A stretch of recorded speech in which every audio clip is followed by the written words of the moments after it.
So let's talk about the 2.5 TDI engine from the Volkswagen Audi group and the common problems. So I really don't want to make out that these engines are unreliable and full of problems. Every engine has issues, has problems, particularly as the mileage starts creeping up and they start to get older. So this video is really just collating the feedback that we've had from our members, from online forums and from people that we meet in our day-to-day life. And we're just going to highlight the things that keep cropping up on the 2.5 TDI engine. So often if you know that these things are weak spots or typical problems that crop up, you can keep an eye out for them and save yourself a lot of repair bills just by nipping them early in the bud and keeping an eye out for them. So let's have a look at some of the common problems and pitfalls that you get on the 2.5 TDI engine from the Volkswagen Audi group.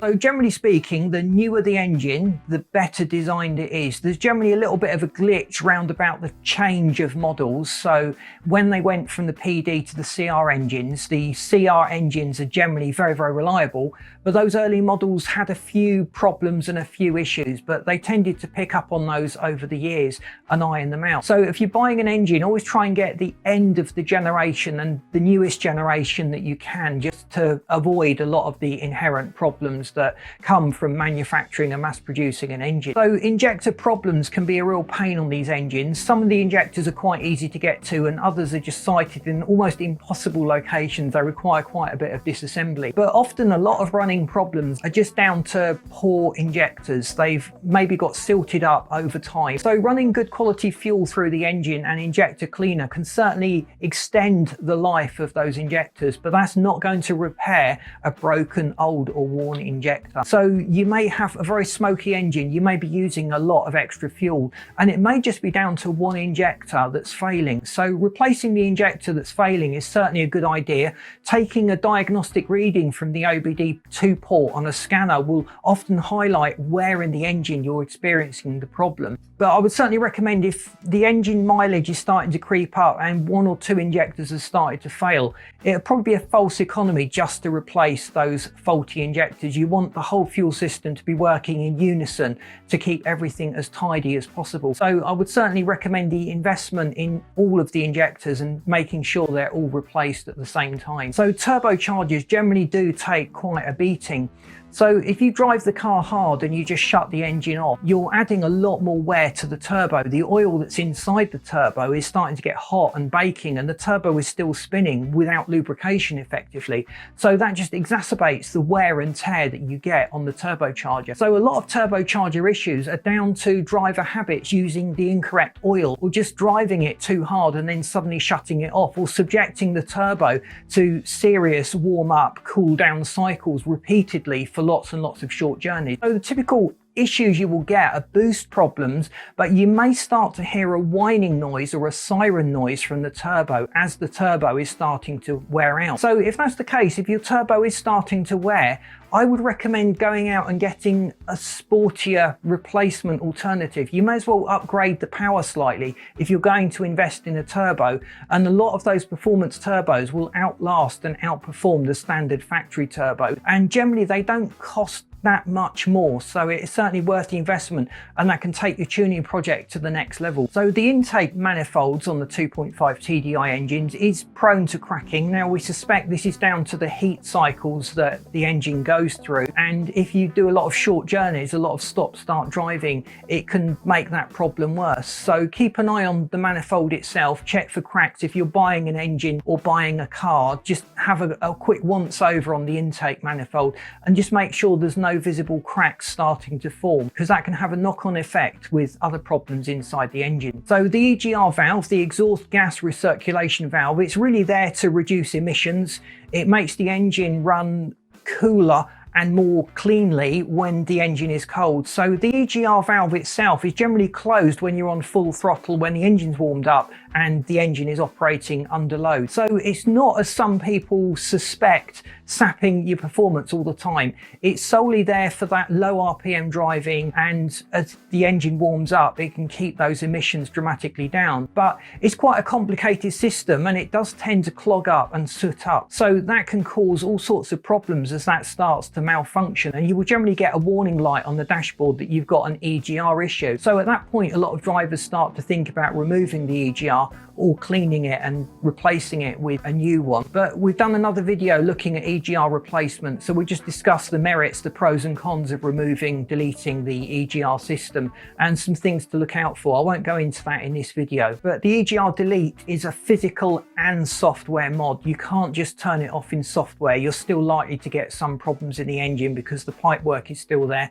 and just blanking off the pipework will generally throw up an error code and confuse the ECU. So you need to get the physical mod done to get that properly blocked off and get the ECU adjusted. A lot of people blame the EGR system for carbon buildup on the back of the valves, but that's really only part of the problem. The crankcase ventilation system is generally the culprit here. And when they went to direct injection in the engine itself, there's nothing taking the soot particles off the back of the valves and pulling it into the engine, and it just bakes on. It's a coating of misty oil that's going into the intake, and that will build up on those intake valves. So carbon buildup is quite a common problem you get on most modern engines, particularly if they've got direct injection. There's various systems manufacturers have started to introduce, like a little bit of port injection or water injection, to just prevent that problem from happening. But view carbon buildup as a maintenance thing. So as the mileage starts creeping up, getting a proper carbon clean done makes a lot of sense. So walnut blasts are quite good. They're quite effective. They literally blast little chunks of walnut at the soot particles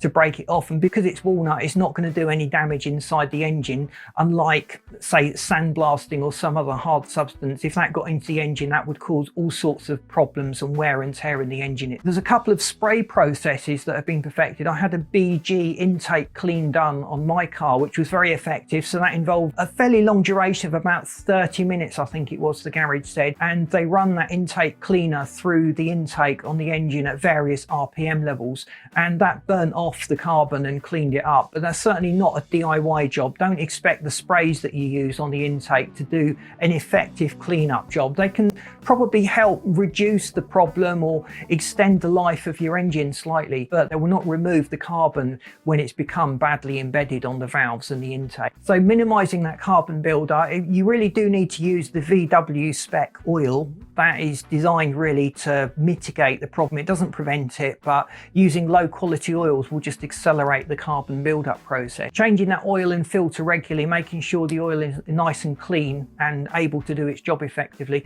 and generally just making sure the engine runs as effectively and as cleanly as possible. Avoid those short journeys. They really are probably the biggest culprit in building up carbon on the intake. So avoid short journeys at all costs. Make sure the engine is warm, and always use a good quality fuel with a good injector cleaner built in, or add an effective injector cleaner yourself to the fuel tank. The cleaner those injectors are and the cleaner the engine is burning, the less likelihood there is of a substantial buildup of carbon on the intake. So the timing belts, like any belt, they are prone to failure, so don't ignore the manufacturer's intervals. So I would recommend that you shorten the service intervals on those belts. A lot of people leave them in too long thinking they've not done the mileage, but they've covered the years, or vice versa. They've knocked up the mileage quickly, but the manufacturer's got a year duration for changing the cam belt. You can't really work like that. It's the mileage or the year, whichever comes first, and shortening those makes a lot of sense. You want to make sure that that cam belt is not going to snap, because that's going to cause catastrophic problems within the engine for a relatively cheap item. So the pipework around the engine is quite complicated. Most of these are quite cramped. There's not a lot of space in the engine bay, so the pipes, particularly on the intake after the turbo, are prone to boost leaks. So you'll often get boost leak problems, flat spots, rushing air noises, that sort of thing. So if you've had the engine out or you've been working on the engine, it's quite common to end up with some kind of boost leak somewhere. So it certainly makes sense maybe to convert to a hard pipe kit to replace those plastic pipes and the couplings and the joins that they use with better quality ones that will last you longer, and they'll be able to tolerate higher boost levels from the turbo. So assuming you've tuned the engine and you want a little bit more power, it'll just give you a stronger base to work from. The intercooler is also a bit of an area that is prone to leak within this system, and most of the gunk that gets into the engine tends to collect inside the intercooler. When you've stripped out the pipes, you might notice a buildup of oil or sludge in the intercooler. So keep an eye on that. If you've got the pipes off, do make sure that intercooler is nice and clean and that you've not got all that gunk running around the intake, because that's going to eventually end up on those valves and clogging up and becoming carbon on that intake. So the turbocharger has a diverter valve, so it redirects the excess pressure that builds up when you lift off the throttle. So that valve itself is prone to stick or to fail, so you may well start to experience rough running, rough idling, or just weird conditions where the turbo is not picking up quickly. It can mean that you're down on power or you've got flat spots that you're struggling through. So I hope this video has just highlighted some of the common issues and problems that you may experience with your 2.5 TDI engine. There's no guarantee that every engine is going to get these problems.